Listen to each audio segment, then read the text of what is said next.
2024ರ ಏಪ್ರಿಲ್ನಲ್ಲಿ ಲೋಕಸಭಾ ಚುನಾವಣೆ ನಡೆಯುತ್ತಾ ಅನ್ನೋ ಪ್ರಶ್ನೆ ಈಗ ಹುಟ್ಕೊಂಡಿದೆ. ಇದಕ್ಕೆ ಪುಷ್ಟಿ ಎಂಬಂತೆ ಲೋಕಸಭಾ ಚುನಾವಣೆಗೆ ಪೂರ್ವ ತಯಾರಿ ನಡೆಸುವಂತೆ ಎಲ್ಲಾ ಜಿಲ್ಲಾ ಚುನಾವಣಾ ಅಧಿಕಾರಿಗಳಿಗೆ ಸೂಚನೆ ಸಿಕ್ಕಿದೆ.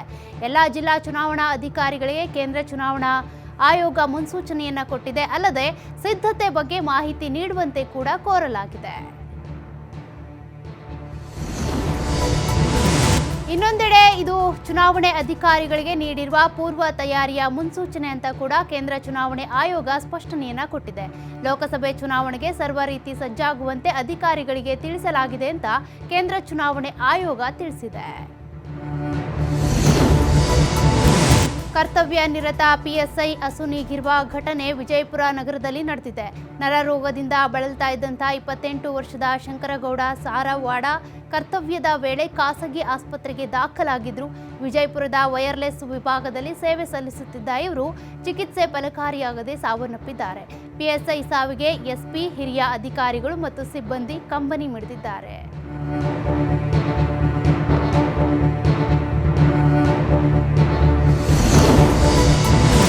ಬಿಟ್ಕಾಯಿನ್ ಪ್ರಕರಣದ ತನಿಖಾಧಿಕಾರಿಯಾಗಿ ಬೆಂಗಳೂರಿಗೆ ವರ್ಗಾವಣೆಯಾದ ಶಿವಮೊಗ್ಗ ಸಿಟಿ ಡಿವೈಎಸ್ಪಿ ಬಾಲರಾಜ್ ಅವರಿಗೆ ಸಿಬ್ಬಂದಿ ಅದ್ದೂರಿಯಾಗಿ ಬೀಳ್ಕೊಡುಗೆಯನ್ನ ನೀಡಿದ್ದಾರೆ. ಕಳೆದ 1.5 ವರ್ಷದಿಂದ ಶಿವಮೊಗ್ಗ ಉಪವಿಭಾಗ 1ರ ಡಿವೈಎಸ್ಪಿ ಆಗಿದ್ದ ಬಾಲರಾಜ್ ಅವರ ವರ್ಗಾವಣೆ ಹಿನ್ನೆಲೆ ಶಿವಮೊಗ್ಗದಿಂದ ಡಿವೈಎಸ್ಪಿ ಕಚೇರಿಯ ಅಧಿಕಾರಿ ಸಿಬ್ಬಂದಿ ಬಾಲರಾಜ್ ಅವರನ್ನ ಸನ್ಮಾನಿಸಿ ಗೌರವಿಸುವ ಜೊತೆಗೆ ಹೂಮಳೆ ಸುರಿಸಿ ಆತ್ಮೀಯವಾಗಿ ಬೀಳ್ಕೊಟ್ರು.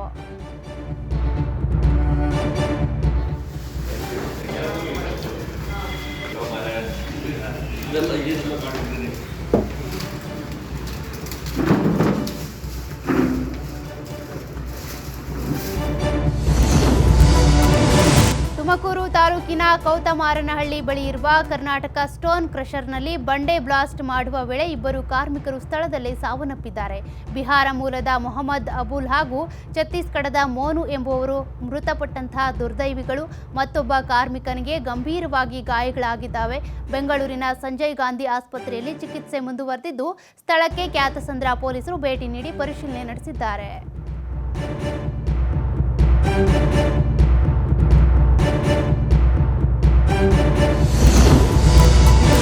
ಕೌಟುಂಬಿಕ ಕಲಹ ಹಿನ್ನೆಲೆ ಕುಟುಂಬಸ್ಥರು ನಡುರಸ್ತೆಯಲ್ಲೇ ಹೊಡೆದಾಡಿಕೊಂಡಿರುವ ಘಟನೆ ಹಳೆ ಹುಬ್ಬಳ್ಳಿಯ ಬಂಜಾರ ಕಾಲೋನಿಯಲ್ಲಿ ನಡೆದಿದೆ.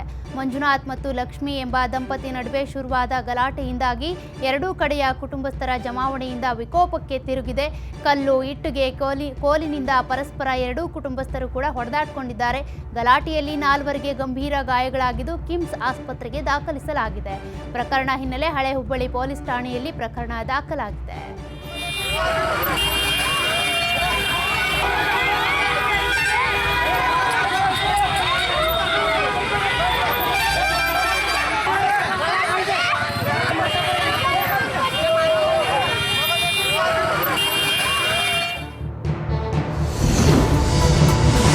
ಮುಳವಾಡ ಏತ ನೀರಾವರಿ ಯೋಜನೆಯ ಕಾಲುವೆಗಳಿಗೆ ನೀರು ಹರಿಯದ ಹಿನ್ನೆಲೆಯಲ್ಲಿ ವಿಜಯಪುರ ಜಿಲ್ಲೆಯ ಕೋಲಾರ ಬಾಗೇವಾಡಿ ರಾಜ್ಯ ಹೆದ್ದಾರಿಯನ್ನು ತಡೆದು ರೈತರು ಪ್ರತಿಭಟನೆ ನಡೆಸಿದರು. ಹೈವೇ ರಸ್ತೆಯಲ್ಲಿ ಟೈರ್ಗೆ ಬೆಂಕಿ ಹಚ್ಚಿ ಆಕ್ರೋಶ ವ್ಯಕ್ತಪಡಿಸಿದರು. ಮಟ್ಟಿಹಾಳ ಕೆಬಿಜೆಎನ್ಎಲ್ ಕಚೇರಿಗೆ ಬೀಗ ಹಾಕಿ ಪ್ರತಿಭಟಿಸಿದ ರೈತರು ಜಾನುವಾರುಗಳಿಗೆ ಕುಡಿಯುವ ನೀರಿಗೆ ಸಮಸ್ಯೆ ಎದುರಾಗಿದೆ. ಮುಳವಾಡ ಏತ ನೀರಾವರಿ ಯೋಜನೆಯ ಎಡ ಹಾಗೂ ಬಲ ಕಾಲುವೆಗಳಿಗೆ ನೀರು ಹರಿಸಿ ಅಂತ ಆಗ್ರಹಿಸಿದರು. ಕೊಡುವಂತ ಸಂದರ್ಭದಲ್ಲಿ ತಕ್ಷಣವೇ ಇವತ್ತಿನ ಮುಳವಾಡ ನೀರಾವರಿ ಕಾಲುವೆ ಚಾಲೂ ಮಾಡಬೇಕು. ಅದುವರೆಗೆ ನಾವು ಕೊಡೋದಂತ ರೈತರು ನೀವು ಇಲ್ಲಾಂದ್ರೆ ನಾವು ಬಿಸಿಯೂಟ ನೌಕರರ ವೇತನ ಹೆಚ್ಚಳಕ್ಕೆ ಆಗ್ರಹಿಸಿ ಹುಬ್ಬಳ್ಳಿಯಲ್ಲಿ ಪ್ರಹ್ಲಾದ್ ಜೋಶಿ ಕಚೇರಿ ಬಳಿ ಪ್ರತಿಭಟನೆ ನಡೆಸಲಾಯಿತು. ಬಿಸಿಯೂಟ ನೌಕರರ ಕನಿಷ್ಠ ವೇತನ 31,000 ವೇತನ, ಮಾಸಿಕ ಪಿಂಚಣಿ, ಕೆಲಸದ ಅವಧಿ 4 ಗಂಟೆಯಿಂದ 6 ಗಂಟೆಗೆ ಕೈಪಿಡಿಯಲ್ಲಿ ಬದಲಾವಣೆ, 45ನೇ ಭಾರತೀಯ ಕಾರ್ಮಿಕ ಸಮ್ಮೇಳನ ಶಿಫಾರಸು ಸೇರಿದಂತೆ ಹಲವು ಬೇಡಿಕೆಗೆ ಆಗ್ರಹಿಸಿ ಸಿಐಟಿಯು ವತಿಯಿಂದ ಧರಣಿಯನ್ನ ನಡೆಸಲಾಯಿತು. ಪ್ರತಿಭಟನೆಯಲ್ಲಿ ಭಾಗವಹಿಸಿದ್ದ 100 ಕಾರ್ಮಿಕರಿಂದ ಕೇಂದ್ರ ಸಚಿವ ಪ್ರಹ್ಲಾದ್ ಜೋಶಿಗೆ ಮನವಿ ಸಲ್ಲಿಕೆ ಮಾಡಲಾಯಿತು. ಕೆಲಸ ಮಾಡಕತ್ತೀವ್ರಿ. 3,600 ರೂಪಾಯಿದಾಗ ನಮ್ಮ ಜೀವನ ಸಾಗತ್ತಿಲ್ರಿ. ಕೂಲಿ ಕಾರ್ಮಿಕರಿಗೆ 300-400 ರೂಪಾಯಿ ಪಗಾರ ಐತ್ರಿ. ನಮ್ಗೆ 120 ರೂಪಾಯಿ ಬೀಳ್ತೈತೆ ಅಂದ್ರಪ್ಪ. ಈಗ ನಮ್ಮ ಮನೆಯವ್ರದ್ದು ಹಿಂಗೆ ಕರೆಂಟ್ ಶಾಕ್ಲಿಂದ ಇದಾಗ್ಯಾರ್ರಿ. ಈಗ 3 ಮಕ್ಳು ರೀ, ವಯಸ್ಸಾದ್ರೆ ಅತ್ತಿ ಮಾವ ರೀ, ಇದ್ರೊಳಗೆ ನಮ್ಮ ಜೀವನ ಏನು ಸಾಗಾತಿಲ್ಲ ರೀ. 3 ಮಕ್ಕಳಿಗೆ 1 ಮಗುವಿಗೆ ನೋಟ್ಬುಕ್. ಮಂಡ್ಯದಲ್ಲೂ ಕೂಡ ವಿವಿಧ ಬೇಡಿಕೆಗಳ ಈಡೇರಿಕೆಗೆ ಆಗ್ರಹಿಸಿ ಅಂಗನವಾಡಿ ಕಾರ್ಯಕರ್ತೆಯರು ಬೀದಿಗಿಳಿದಿದ್ರು. ನಗರದ ಸಂಜೆಯ ವೃತ್ತದಿಂದ ಡಿಸಿ ಕಚೇರಿಯವರೆಗೆ ಬೃಹತ್ ಪ್ರತಿಭಟನಾ ಮೆರವಣಿಗೆ ನಡೆಸಿದ್ರು. ಕೇಂದ್ರ ಸರ್ಕಾರ ಹಾಗೂ ಸಂಸದರ ವಿರುದ್ಧ ಘೋಷಣೆ ಕೂಗಿ ಆಕ್ರೋಶ ಹೊರಹಾಕಿದ್ರು. ಸಂಸದೆ ಸುಮಲತಾ ಕಾರ್ಮಿಕರನ್ನ ಕಾಯಂ ಮಾಡದೆ ಅತಂತ್ರ ಮಾಡಿದ್ದಾರೆ. ಅಂಗನವಾಡಿ ಬಿಸಿಯೂಟ ನೌಕರರನ್ನ ಕಾಯಂಗೊಳಿಸಬೇಕು. ಅಂಗನವಾಡಿಗಳನ್ನ ಉಳಿಸಿ ಬೆಳೆಸುವ ಕೆಲಸ ಮಾಡಬೇಕು. ಮಧ್ಯಾಹ್ನದ ಬಿಸಿಯೂಟ ಖಾಸಗೀಕರಣ ಮಾಡಬಾರ್ದು. ಕಾರ್ಮಿಕರ ಪರ ಸಂಸದರು ಧ್ವನಿ ಎತ್ತಬೇಕು ಅಂತ ಆಗ್ರಹಿಸಿದ್ರು. ಅಷ್ಟೇ ಅಲ್ಲದೆ ಸಂಸದೆ ಸುಮಲತಾ ಕಚೇರಿಗೆ ಮುತ್ತಿಗೆ ಹಾಕೋದಕ್ಕೂ ಕೂಡ ಪ್ರಯತ್ನಿಸಿದ್ರು. ಸುಮಲತಾ ಬಹಳಷ್ಟು ಅವರ ವಿರುದ್ಧ ಮತ ಹಾಕಿ ಇವತ್ತು ಕಾರ್ಮಿಕರನ್ನ ಕಾಯಂ ಮಾಡದೇ ಇರುವ ರೀತಿಯ ಒಂದು ಅತಂತ್ರತೆಯನ್ನು ನಿರ್ಮಾಣ ಮಾಡಿದ್ದಾರೆ. ನಮಗೆ ಒಂದು ಪ್ರಶ್ನೆ ಇದೆ ಇವರು ಸುಮಲತಾ ಅವರಿಗೆ. ಒಂದು ಅಂಗನವಾಡಿ ನೌಕರರು, ಬಿಸಿಯೂಟ ನೌಕರರು ಹಾಗೂ ಆಶಾ ನೌಕರರು. ಕನ್ನಡ ಪೂಜಾರಿ ಹಿರೇಮಗಳೂರು ಕಣ್ಣನವರ ವೇತನ ವಿಚಾರಕ್ಕೆ ಚಿಕ್ಕಮಗಳೂರು ಜಿಲ್ಲಾಡಳಿತದಿಂದ ನೋಟಿಸ್ ಜಾರಿಯಾಗಿದೆ. ಹಿರೇಮಗಳೂರಿನ ಶ್ರೀ ಕೋದಂಡರಾಮ ದೇಗುಲದಲ್ಲಿ ಕಳೆದ 50 ವರ್ಷಗಳಿಂದ ಪ್ರಧಾನ ಅರ್ಚಕ ವೃತ್ತಿಯಲ್ಲಿರುವ ಕಣ್ಣನವರಿಗೆ ಪ್ರತಿ ತಿಂಗಳು ಕೂಡ ಜಿಲ್ಲಾಡಳಿತದಿಂದ 7,500 ರೂಪಾಯಿ ವೇತನ ನೀಡಲಾಗ್ತಾ ಇತ್ತು. ಪ್ರಸ್ತುತ ದೇಗುಲದ ಆದಾಯ ಕಡಿಮೆ ಇರುವ ಹಿನ್ನೆಲೆ ಈ ನೋಟಿಸ್ ಅನ್ನು ನೀಡಲಾಗಿದೆ. ವಾರ್ಷಿಕ 4,500 ರೂಪಾಯಿಯಂತೆ 10 ವರ್ಷಕ್ಕೆ 4,74,000 ಹಣವನ್ನು ಸರ್ಕಾರಕ್ಕೆ ವಾಪಸ್ ನೀಡುವಂತೆ ತಹಶೀಲ್ದಾರ್ ಸುಮಂತ್ ನೋಟಿಸ್ ಅನ್ನು ಜಾರಿಗೊಳಿಸಿದ್ದಾರೆ. ಮೂಲಕ ABC ವರ್ಗೀಕರಣದಲ್ಲಿ ಸಿ ವರ್ಗಕ್ಕೆ ಸೇರಿರ್ತಕ್ಕಂಥ ಹಿರೇಮಗಳೂರಿನ ಪ್ರಸಿದ್ಧ ಕೋದಂಡರಾಮ ದೇವಾಲಯದ ಅರ್ಚಕನಾದ ನನಗೆ 44 ವರ್ಷದಿಂದ ಅರ್ಚಕ ವೃತ್ತಿಯನ್ನು ನಡೆಸ್ತಾ ಇರತಕ್ಕಂತಹ ನನಗೆ ಇದೀಗ ತಹಸೀಲ್ದಾರ್ ಕಚೇರಿಯಿಂದ ಒಂದು ತಿಳುವಳಿಕೆ ಪತ್ರ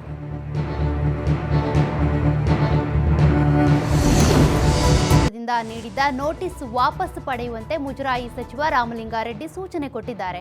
ಪ್ರಧಾನ ಅರ್ಚಕರಿಗೆ 2013ರಿಂದ 2017ರವರೆಗೆ 4,74,000 ಹೆಚ್ಚುವರಿ ಹಣ ಸಂದಾಯವಾಗಿದ್ದ ತಸ್ತಿಕ್ ಹಣವನ್ನು ತಹಶೀಲ್ದಾರ್ ಮತ್ತು ಸಿಬ್ಬಂದಿಯಿಂದಲೇ ವಸೂಲಿ ಮಾಡೋದಕ್ಕೆ ಆದೇಶಿಸಲಾಗಿದೆ. TV5 ಜೊತೆ ಮಾತನಾಡಿದ ಮುಜರಾಯಿ ಸಚಿವರು ಆಗಿರುವ ಸಾರಿಗೆ ಸಚಿವ ರಾಮಲಿಂಗಾರೆಡ್ಡಿ ಈ ಬಗ್ಗೆ ಸ್ಪಷ್ಟನೆ ಕೊಟ್ಟಿದ್ದಾರೆ.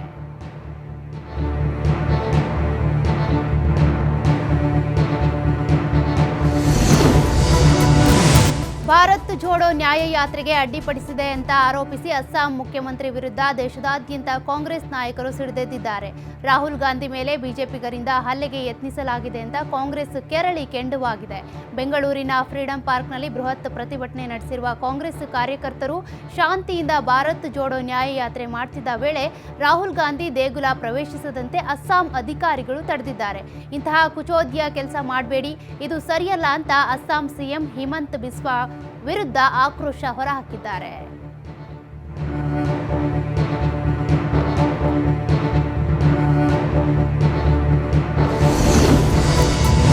ರಾಹುಲ್ ಗಾಂಧಿ ನೇತೃತ್ವದ ಭಾರತ್ ಜೋಡೋ ನ್ಯಾಯ ಯಾತ್ರೆಗೆ ಅಸ್ಸಾಂ ಬಿಜೆಪಿ ಸರ್ಕಾರ ಅಡ್ಡಿಪಡಿಸಿದೆ ಅಂತ ಆರೋಪಿಸಿ ಕಾಂಗ್ರೆಸ್ ಆಕ್ರೋಶ ಹೊರಹಾಕಿದೆ.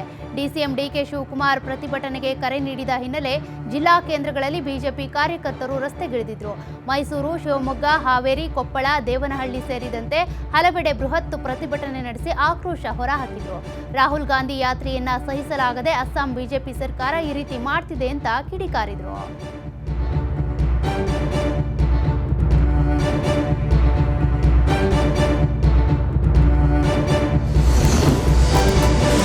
ಭಾರತ್ ಜೋಡೋ ನ್ಯಾಯ ಯಾತ್ರೆಗೆ ಅಡ್ಡಿ ಮಾಡಿದ ಅಸ್ಸಾಂನ ಬಿಜೆಪಿ ಸರ್ಕಾರದ ವಿರುದ್ಧ ಬೆಂಗಳೂರಿನಲ್ಲಿ ಗೃಹ ಸಚಿವ ಪರಮೇಶ್ವರ್ ಆಕ್ರೋಶ ಹೊರಹಾಕಿದ್ದಾರೆ.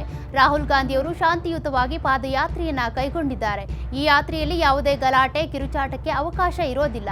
ಆದರೆ ಅಸ್ಸಾಂ ಸಿಎಂ ಹಿಮಂತ್ ಬಿಸ್ವಾ ಶರ್ಮಾ ಅವರ ಸರ್ಕಾರ ರಾಹುಲ್ ಗಾಂಧಿ ಪಾದಯಾತ್ರೆಗೆ ಅಡ್ಡಿಪಡಿಸಿದೆ.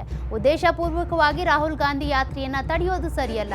ಶಾಂತಿಯುತವಾಗಿ ಯಾತ್ರೆ ಮಾಡೋದಕ್ಕೆ ಬಿಡಲ್ಲ ಅಂದ್ರೆ ಏನರ್ಥ? ಅಸ್ಸಾಂ ಸರ್ಕಾರದ ನಡೆಯನ್ನ ಖಂಡಿಸಿ ಇಡೀ ದೇಶದಲ್ಲಿ ಪ್ರತಿಭಟನೆ ಮಾಡ್ತೇವೆ ಅಂತ ಅಸ್ಸಾಂ ಸಿಎಂ ವಿರುದ್ಧ ಪರಮೇಶ್ವರ್ ಆಕ್ರೋಶ ಹೊರಹಾಕಿದ್ರು. ರಾಹುಲ್ ಗಾಂಧಿ ಅವರು ಹಿಂದೆ 3,600 ಕಿಲೋಮೀಟರ್ ಪಾದಯಾತ್ರೆ ಮಾಡಿದರು. ದೇಶದಲ್ಲಿ ಒಂದು ಒಳ್ಳೆಯ ವಾತಾವರಣ ಆಗಬೇಕು, ನಮ್ಮಲ್ಲಿ ಏನು ಈ ಪ್ರಜಾಪ್ರಭುತ್ವದ ವ್ಯವಸ್ಥೆಯಲ್ಲಿ ಎಲ್ಲರಿಗೂ ಶಾಂತಿಯಿಂದ ಬಾಳ್ತಕ್ಕಂಥ ಅವಕಾಶಗಳಾಗಬೇಕು, ಎಲ್ಲ ಧರ್ಮದವರಿಗೆ, ಎಲ್ಲ ಜಾತಿಯವರಿಗೆ, ವರ್ಗದವರಿಗೆ ಅಂತೇಳಿ ಅವರು ಅದನ್ನು ಮುಂದೆ ಇಟ್ಕೊಂಡು. ಇನ್ನು ಅಸ್ಸಾಂ ಸರ್ಕಾರದ ನಡೆಗೆ ಸಿಎಂ ಸಿದ್ದರಾಮಯ್ಯ ಕೂಡ ಆಕ್ರೋಶ ಹೊರಹಾಕಿದ್ದಾರೆ. ಬೆಂಗಳೂರಿನಲ್ಲಿ ಮಾತನಾಡಿದ ಅವರು, ದೇಶದ ಸಮಸ್ಯೆಗಳಿಗಾಗಿ ರಾಹುಲ್ ಗಾಂಧಿ ಶಾಂತಿಯುತ ಪಾದಯಾತ್ರೆ ಮಾಡ್ತಿದ್ದಾರೆ. ಆದರೆ ಅದನ್ನ ತಡೆಯುವ ಕೆಲಸ ಬಿಜೆಪಿಯ ಹಲವು ಪುಂಡರು ಮಾಡ್ತಿದ್ದಾರೆ. ಪಾದಯಾತ್ರೆಗೆ ಅಡ್ಡಿಪಡಿಸ್ತಾ ಇರೋದು ಸರಿಯಲ್ಲ ಅಂತ ವಾಗ್ದಾಳಿ ನಡೆಸಿದ್ರು. ಪಾದಯಾತ್ರೆನ ಅಡ್ಡ ಆಗ್ತಕ್ಕಂಥದ್ದು ಇದೆಯಲ್ಲ, ಅದು ನನ್ನ ವ್ಯಕ್ತಿ ಸ್ವಾತಂತ್ರ್ಯವನ್ನು ಕಸ್ಕೊಳ್ತಕ್ಕಂಥದ್ದು ಪ್ರಯತ್ನ. ಪಾದಯಾತ್ರೆ ಮಾಡೋದು ದೇಶದ ಸಮಸ್ಯೆಗಳನ್ನು ಅರ್ಥ ಮಾಡ್ಕೊಳ್ಳಿಕ್ಕೆ, ಸಮಾಜದ ಸಮಸ್ಯೆಗಳನ್ನು ಅರ್ಥ ಮಾಡ್ಕೊಳ್ಳಿಕ್ಕೆ, ಜನರ ಸಮಸ್ಯೆಗಳನ್ನು ಅರ್ಥ ಮಾಡ್ಕೊಳ್ಳಿಕ್ಕೆ. ಕಾಂಗ್ರೆಸ್ ನಾಯಕ ರಾಹುಲ್ ಗಾಂಧಿಗೆ ಅಸ್ಸಾಂನಲ್ಲಿ ದೇಗುಲ ಪ್ರವೇಶ ನಿರಾಕರಿಸಿರುವ ಬಗ್ಗೆ ಪ್ರತಿಕ್ರಿಯಿಸೋದಕ್ಕೆ ಮಾಜಿ ಸಚಿವ ಕೆಎಸ್ ಈಶ್ವರಪ್ಪ ನಿರಾಕರಿಸಿದ್ರು. ಈ ಬಗ್ಗೆ ಶಿವಮೊಗ್ಗದಲ್ಲಿ ಮಾತನಾಡಿದ ಅವರು, ಅಸ್ಸಾಂನಲ್ಲಿ ರಾಹುಲ್ ಗಾಂಧಿಗೆ ಯಾಕೆ ಪ್ರವೇಶ ಕೊಟ್ಟಿಲ್ಲ ಎಂಬ ಬಗ್ಗೆ ಮಾಹಿತಿ ಸಿಕ್ಕಿಲ್ಲ. ಈ ಬಗ್ಗೆ ತಿಳಿದುಕೊಂಡು ಮಾತನಾಡ್ತೀನಿ ಅಂತ ಹೇಳಿದ್ರು.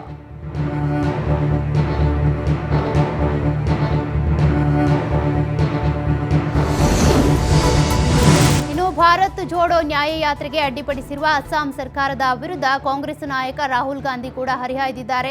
ದೇಶದ ಅತಿ ಭ್ರಷ್ಟ ಮುಖ್ಯಮಂತ್ರಿ ಅಸ್ಸಾಂ ಮುಖ್ಯಮಂತ್ರಿ ಹಿಮಂತ್ ಬಿಸ್ವಾ ಶರ್ಮಾ, ನಾನು ಅಸ್ಸಾಂ ರಾಜ್ಯಕ್ಕೆ ಹೋದಾಗಲೆಲ್ಲ ಜನರು ನಿರುದ್ಯೋಗ, ಭ್ರಷ್ಟಾಚಾರ, ಬೆಲೆ ಏರಿಕೆಯ ಸಮಸ್ಯೆ ಬಗ್ಗೆ ಹೇಳ್ಕೊಳ್ತಾನೆ ಇದ್ರು. ಅಸ್ಸಾಂನ ರೈತರು ಜೀವನವನ್ನ ಸಾಗಿಸೋದಕ್ಕೆ ಪರದಾಡುವ ಸ್ಥಿತಿ ನಿರ್ಮಾಣ ಆಗಿದೆ. ಅಸ್ಸಾಂನ ಯುವಜನರಿಗೆ ಉದ್ಯೋಗವೇ ಸಿಗ್ತಾ ಇಲ್ಲ. ನಾವು ಇವೆಲ್ಲವುಗಳನ್ನ ಕೂಡ ಎತ್ತಿ ಹಿಡಿತೀವಿ. ಅವರಿಗೆ ಇದು ಸಮಸ್ಯೆ ಆಗ್ಬಿಡುತ್ತೆ. ನಾವು ಹೋರಾಟದಲ್ಲಿ ಯಶಸ್ವಿ ಆಗ್ತಿದ್ದೇವೆ ಅಂತ ಅಸ್ಸಾಂ ಸಿಎಂ ಹಿಮಂತ್ ಬಿಸ್ವಾ ಶರ್ಮಾ ವಿರುದ್ಧ Rahul Gandhi ಕಿಡಿಕಾರಿದ್ರು. Corrupt chief ministers in the country. Whenever I'm moving around this state, pretty much everybody is saying to me, massive unemployment, massive corruption, farmers are struggling, no youngster can get a job in this state. And we are being very successful at it. In fact,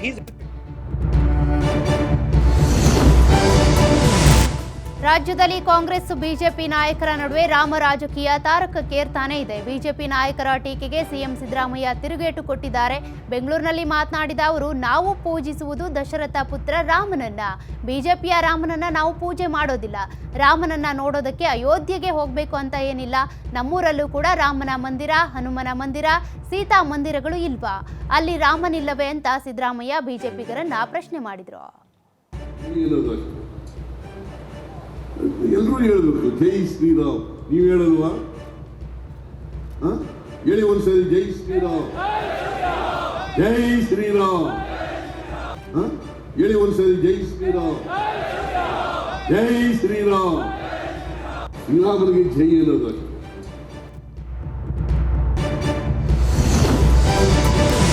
Shriram ಅವರಪ್ಪನ ಮನೆ ಆಸ್ತಿನ ಅಂತ BJP ವಿರುದ್ಧ DCM DK Shivakumar ಕೂಡ ವಾಗ್ದಾಳಿ ನಡೆಸಿದ್ದಾರೆ. ಬೆಂಗಳೂರಿನಲ್ಲಿ ಮಾತನಾಡಿದ ಅವರು, ಸಿದ್ದರಾಮಯ್ಯ ಹೆಸರಿನಲ್ಲಿ ರಾಮ ಇದ್ದಾನೆ, ನನ್ನ ಹೆಸರಲ್ಲಿ ಶಿವ ಇದ್ದಾನೆ, ಶಿವನ ಮಗ ಕುಮಾರನೂ ಇದ್ದಾನೆ. ಬಿಜೆಪಿಯವರಿಗೆ ಹೊಟ್ಟೆ ಉರಿ, ಅದಕ್ಕೆ ನಮ್ಮನ್ನ ಹಿಂದೂ ವಿರೋಧಿಗಳು ಅಂತ ಬಿಂಬಿಸ್ತಿದ್ದಾರೆ. ಮುಜರಾಯಿ ಇಲಾಖೆ ದೇವಸ್ಥಾನಗಳಲ್ಲಿ ಪೂಜೆಗೆ ನಾವು ಆದೇಶ ಮಾಡಿಲ್ವಾ? ನಾವು ರಾಮನನ್ನ ಪೂಜಿಸ್ತೀವಿ, ಸೀತೆಯನ್ನು ಪೂಜಿಸ್ತೀವಿ ಅಂತ ಬಿಜೆಪಿ ನಾಯಕರ ವಿರುದ್ಧ ಡಿಸಿಎಂ ಡಿಕೆ ಶಿವಕುಮಾರ್ ಆಕ್ರೋಶ ಹೊರಹಾಕಿದ್ರು. ಆಸ್ತಿನ ಶ್ರೀರಾಮ ಯಾರ ಮನೆ ಆಸ್ತಿ ಅಲ್ಲ ರೀ. ಸಿದ್ದರಾಮಯ್ಯನವರ ಹೆಸರಿನಲ್ಲಿ ರಾಮ ಇದ್ದಾನೆ, ಶಿವಕುಮಾರ್ ಹೆಸರಿನಲ್ಲಿ ಶಿವ ಇದ್ದಾನೆ, ಶಿವನ ಮಗನೂ ಇದ್ದಾನೆ ಕುಮಾರ. ಇನ್ನೇನು ಬೇಕು? ಇದು ನಮ್ಮ ಎಲ್ಲ. ಅಯೋಧ್ಯೆಯಲ್ಲಿ ರಾಮ ಮಂದಿರ ಉದ್ಘಾಟನೆಯಾದರೂ ಕೂಡ ರಾಜ್ಯದಲ್ಲಿ ಭುಗಿಲೆದ್ದಿರುವ ರಾಮ ರಾಜಕೀಯ ಸದ್ಯಕ್ಕೆ ನಿಲ್ಲುವ ಲಕ್ಷಣಗಳೇ ಕಾಣಿಸ್ತಿಲ್ಲ. ಯಾಕಂದ್ರೆ ಜೈ ಶ್ರೀರಾಮ್ ಅಂತ ಹೇಳಿದಂತಹ ಸಿದ್ದರಾಮಯ್ಯ ವಿರುದ್ಧ ಬಿಜೆಪಿ ನಾಯಕರು ಮುಗಿಬಿದ್ದಿದ್ರೆ, ಬಿಜೆಪಿ ನಾಯಕರ ಟೀಕಾಸ್ತ್ರಗಳಿಗೆ ಸಚಿವ ಡಾಕ್ಟರ್ ಜಿ ಪರಮೇಶ್ವರ್ ಕೌಂಟರ್ ಕೊಟ್ಟಿದ್ದಾರೆ. ಈ ಬಗ್ಗೆ ಬೆಂಗಳೂರಿನಲ್ಲಿ ಮಾತನಾಡಿರುವ ಅವರು, ಜೈ ಶ್ರೀರಾಮ್ ಅಂದ್ರೆ ತಪ್ಪೇನಿದೆ? ನಾವೆಲ್ಲರೂ ಕೂಡ ಹೇಳಿದ್ದೇವೆ. ಹೇಳದೇ ಇದ್ರೆ ಶ್ರೀರಾಮನ ವಿರೋಧಿ ಅಂತ ಹೇಳ್ತೀರಾ, ಹೇಳಿದ್ರೆ ಹೀಗಂತೀರಾ. ನಾವೆಲ್ಲರೂ ಕೂಡ ರಾಮನ ಭಕ್ತರೇ, ಅವನ ಆದರ್ಶಗಳನ್ನ ನಾವು ಕೂಡ ಪಾಲನೆ ಮಾಡ್ತೀವಿ. ಆದ್ರೆ ನಮ್ಗೆ ಬೇಕಾಗಿರೋದು ದಶರಥ ರಾಮನೇ ಹೊರತು ಮೋದಿ ರಾಮ ನಮಗ್ ಬೇಕಾಗಿಲ್ಲ. ರಾಮನ ಹೆಸರಲ್ಲಿ ಒಡೆದಾಡುವ ನೀತಿ ಮಾಡೋದು ಬೇಕಾಗಿಲ್ಲ ಅಂತ ಬಿಜೆಪಿ ನಾಯಕರ ಟೀಕಾಸ್ತ್ರಕ್ಕೆ ಪರಮೇಶ್ವರ್ ಕೌಂಟರ್ ಕೊಟ್ಟಿದ್ದಾರೆ.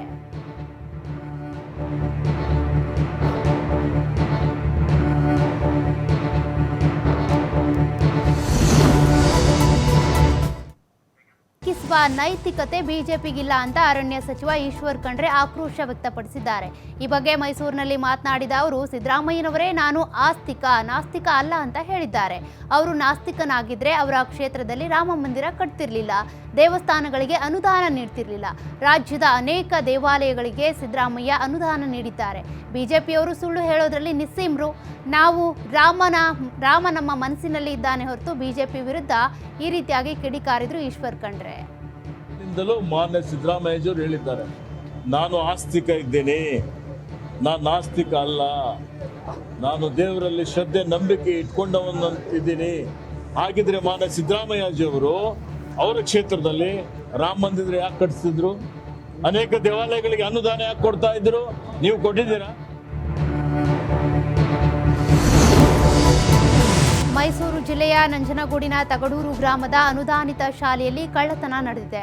ಶ್ರೀ ಗುರು ಮಲ್ಲೇಶ್ವರ ಅನುದಾನಿತ ಬಾಲಕಿಯರ ಪ್ರೌಢಶಾಲೆಯ ಬೀಗ ಒಡೆದು ಲಾಕರ್ನಲ್ಲಿ ಇಟ್ಟಿದ್ದಂತಹ ಹಣ, ಮಕ್ಕಳಿಗೆ ಆಹಾರ ತಯಾರಿಸುತ್ತಿದ್ದಂತಹ ಅಡುಗೆ ಪಾತ್ರೆಗಳು, ಆಹಾರ ಪದಾರ್ಥಗಳನ್ನು ಕಳ್ಳರು ಕದ್ದೊಯ್ದಿದ್ದಾರೆ.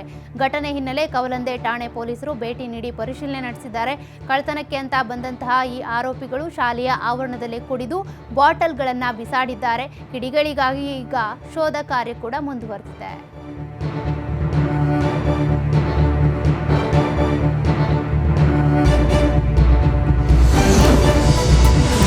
ಕಲಬುರಗಿಯಲ್ಲಿ ಸಂವಿಧಾನ ಶಿಲ್ಪಿ ಭಾರತ ರತ್ನ ಡಾಕ್ಟರ್ BR ಅಂಬೇಡ್ಕರ್ ಅವರ ಪ್ರತಿಮೆಗೆ ಅಪಮಾನ ಮಾಡಿರುವ ಆರೋಪ ಕೇಳಿಬಂದಿದೆ. ದುಷ್ಕರ್ಮಿಗಳ ಅಟ್ಟಹಾಸಕ್ಕೆ ದಲಿತ ಸಮುದಾಯದ ನಾಯಕರು ಸಿಡಿದೆದ್ದಿದ್ದಾರೆ. ಕಲಬುರಗಿಯ SVP ವೃತ್ತದಲ್ಲಿನ ಅಂಗಡಿ ಮುಂಗಟ್ಟುಗಳನ್ನು ಬಂದ್ ಮಾಡಿ ಪ್ರತಿಭಟನೆ ನಡೆಸಿದರು. ಟಮ್ ವಾಹನದಿಂದ ವಾಟರ್ ಕ್ಯಾನ್ ಅನ್ನು ಎಸೆದು ಆಕ್ರೋಶ ಹೊರಹಾಕಿದ್ರು. ಪರಿಷತ್ ಸದಸ್ಯ BG ಪಾಟೀಲ್ಗೆ ಸೇರಿದ ಪೆಟ್ರೋಲ್ ಬಂಕ್ ಮೇಲೆ ಕಲ್ಲು ತೂರಾಟ ನಡೆಸಿದ್ರು. ಪೆಟ್ರೋಲ್ ಬಂಕ್ನಲ್ಲಿ ಇದ್ದಂತಹ ಸ್ಟ್ರೈಪ್ ಮಷಿನ್, ಕಚೇರಿಯ ಕಿಟಕಿಯ ಗಾಜನ್ನು ಕೂಡ ಒಡೆದು ಪುಡಿ ಮಾಡಿದ್ರು. ಪೆಟ್ರೋಲ್ ಬಂಕ್ಗೆ ಭೇಟಿ ನೀಡಿ ಪೊಲೀಸರು ಪರಿಶೀಲನೆ ನಡೆಸುತ್ತಿದ್ದಾರೆ.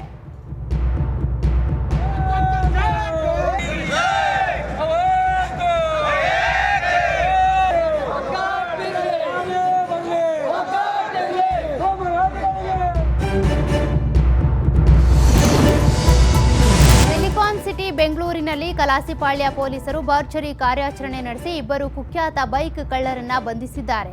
ಮತೀನ್ ಪಾಷಾ ಮತ್ತು ನದೀಂ ಪಾಷಾ ಬಂಧಿತ ಆರೋಪಿಗಳು. ಇವರಿಂದ ಸುಮಾರು 7 ಲಕ್ಷ ರೂಪಾಯಿ ಮೌಲ್ಯದ 21 ಬೈಕ್ಗಳನ್ನು ವಶಕ್ಕೆ ಪಡೆಯಲಾಗಿದೆ. ಕಲಾಸಿಪಾಳ್ಯ ಪೊಲೀಸ್ ಠಾಣೆಯಲ್ಲಿ ಆರೋಪಿಗಳ ವಿರುದ್ಧ ಪ್ರಕರಣ ದಾಖಲಾಗಿದೆ.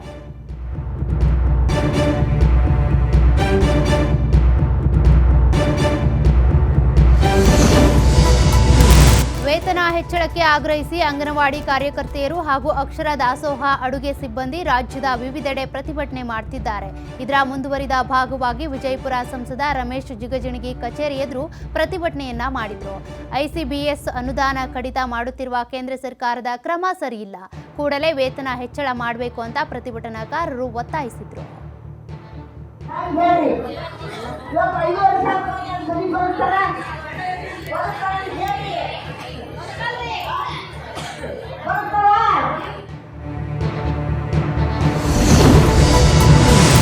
ಗೋವಾದಿಂದ ಬೆಂಗಳೂರಿಗೆ ಅಕ್ರಮವಾಗಿ ಸಾಗಿಸುತ್ತಿದ್ದ ಅಕ್ರಮ ಮದ್ಯವನ್ನು ಅಬಕಾರಿ ಇಲಾಖೆಯ ಅಧಿಕಾರಿಗಳು ವಶಕ್ಕೆ ಪಡೆದಿದ್ದಾರೆ. ಸುಮಾರು 50 ಲಕ್ಷ ಮೌಲ್ಯದ 16,000 ಮದ್ಯದ ಬಾಟಲ್ಗಳನ್ನು ವಶಕ್ಕೆ ಪಡೆಯಲಾಗಿದ್ದು, ಅಬಕಾರಿ DYSP ವೀರಣ್ಣ ಬಾಗೇವಾಡಿ ನೇತೃತ್ವದ ತಂಡದಿಂದ ಕಾರ್ಯಾಚರಣೆ ನಡೆದಿದೆ.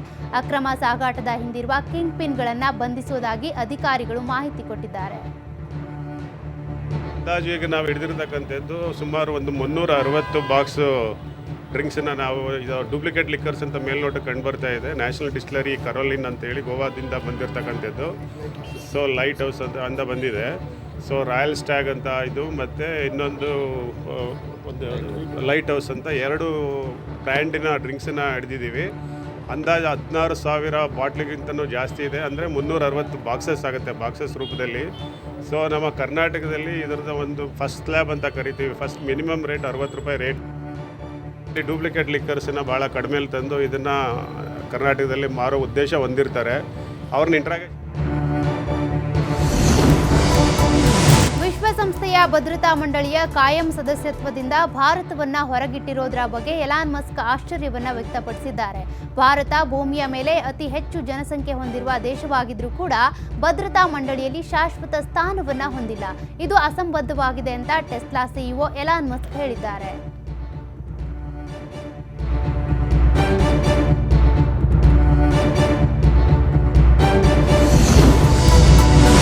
ಜಾರಿ ನಿರ್ದೇಶನಾಲಯ ಜಾರ್ಖಂಡ್ ಮುಖ್ಯಮಂತ್ರಿ ಹೇಮಂತ್ ಸೊರೇನ್ ಅವರಿಗೆ ಹೊಸದಾಗಿ ಸಮನ್ಸ್ ಜಾರಿ ಮಾಡಿದೆ.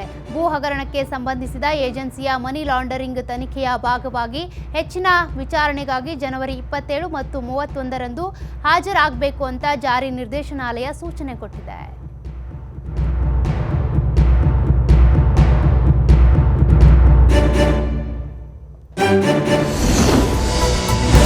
ಅಯೋಧ್ಯೆ ರಾಮ ಮಂದಿರದಲ್ಲಿ ಬಾಲರಾಮನ ದರ್ಶನಕ್ಕೆ ಜನ ಮುಗಿಬಿದ್ದಿದ್ದಾರೆ. ಸಾರ್ವಜನಿಕರ ಪ್ರವೇಶಕ್ಕೆ ಅವಕಾಶ ಸಿಕ್ಕ ಹಿನ್ನೆಲೆ ರಾಮಲಲ್ಲಾನ ದರ್ಶನಕ್ಕೆ ಭಕ್ತ ಸಾಗರವೇ ಹರಿದು ಬಂದಿದೆ. ಅಯೋಧ್ಯೆಯಲ್ಲಿ ಕ್ಷಣ ಕ್ಷಣಕ್ಕೂ ಭಕ್ತರ ಸಂಖ್ಯೆ ಹೆಚ್ಚಾಗ್ತಾ ಇದ್ದು ಶ್ರೀರಾಮನ ದರ್ಶನ ಪಡೆಯೋದಕ್ಕೆ ರಾಮ ಭಕ್ತರು ಮುಗಿಬಿದ್ದಿದ್ದಾರೆ. ದರ್ಶನಕ್ಕೆ ಬರ್ತಿರೋ ಭಕ್ತರನ್ನ ನಿಯಂತ್ರಿಸೋದಕ್ಕೆ ಭದ್ರತಾ ಸಿಬ್ಬಂದಿ ಹರಸಾಹಸ ಪಡ್ತಿದ್ದಾರೆ.